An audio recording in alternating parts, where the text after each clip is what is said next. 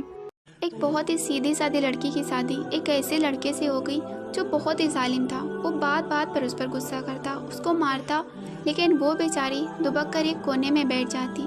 ایک دن شوہر کو کسی بات پر بہت زیادہ غصہ آ گیا اور اس نے اس کو بری طرح سے مارنا پیٹنا شروع کر دیا۔ وہ بیچاری روتے ہوئے بولی آپ اس طرح بچوں کے سامنے تو نہ مارا کریں، اور پھر وہ اچانک سے کہنے لگی میں جا رہی ہوں، آپ کی شکایت کروں گی۔ شوہر بولا میں تجھے باہر جانے کی اجازت دوں گا تب نا؟ تو بیوی روتے ہوئے بولی آپ کو کیا لگتا ہے آپ نے جو سارے دروازے کھڑکیاں بند کر دیے ہیں تو کیا ان سب سے آپ مجھے شکایت کرنے سے روک لیں گے؟ شوہر انتہائی تعجب کے ساتھ بولا پھر تو کیا کرے گی؟ بیوی بولی میں رابطہ کروں گی۔ شوہر نے بولا تیرے تو سارے موبائل بھی میرے پاس ہیں، جو تجھے کرنا ہے وہ کر۔ بیوی نے کہا میں اللہ سے رابطہ کروں گی، میں اللہ سے تمہاری شکایت کروں گی۔ دیکھیں اللہ کسی کھڑکی یا دروازے یا موبائل کا محتاج نہیں ہوتا، اللہ ہمیشہ ہمارے ساتھ ہے۔ ایسے کاموں سے اللہ سے ڈرے۔ ایک مسلمان بہن کی شادی تھی، وہ دلہن بن کر تیار ہو کر بیٹھی تھی۔ دلہا لیٹ ہو گیا اس کے گھر پہنچنے میں، اور اس کے آنے سے پہلے ہی مسجد میں اذان ہونے لگی۔ اس نے سنی اور وہ کھڑی ہو گئی کہ مجھے نماز پڑھنی ہے۔ اس کی سہیلیاں اور اس کی والدہ سب کہنے لگے کہ تم پاگل ہو گئی ہو، ہزاروں روپے لگا کر تمہیں تیار کیا گیا ہے، جس کے لیے تم سجی ہو وہ تو ابھی آیا ہی نہیں، اس نے تو تمہیں دیکھا ہی نہیں۔ اگر تم نے ابھی وضو کر لیا اور نماز پڑھنے کے لیے کھڑی ہو گئی، یہ سارا لباس اتار دیا، ذرا رکو، آج کی نماز کا کیا ہے، بعد میں دیکھی جائے گی۔ تو اس نے کہا کہ میں پہلے رب کی بندی ہوں، مجھ پر پہلا حق میرے اللہ کا ہے، جس نے دیکھنا تھا وہ تو ابھی نہیں آیا، لیکن میرا اللہ تو دیکھ رہا ہے کہ اذان ہو گئی ہے اور میری بندی بیٹھی ہوئی ہے، میں اپنے اللہ کو ناراض نہیں کر سکتی۔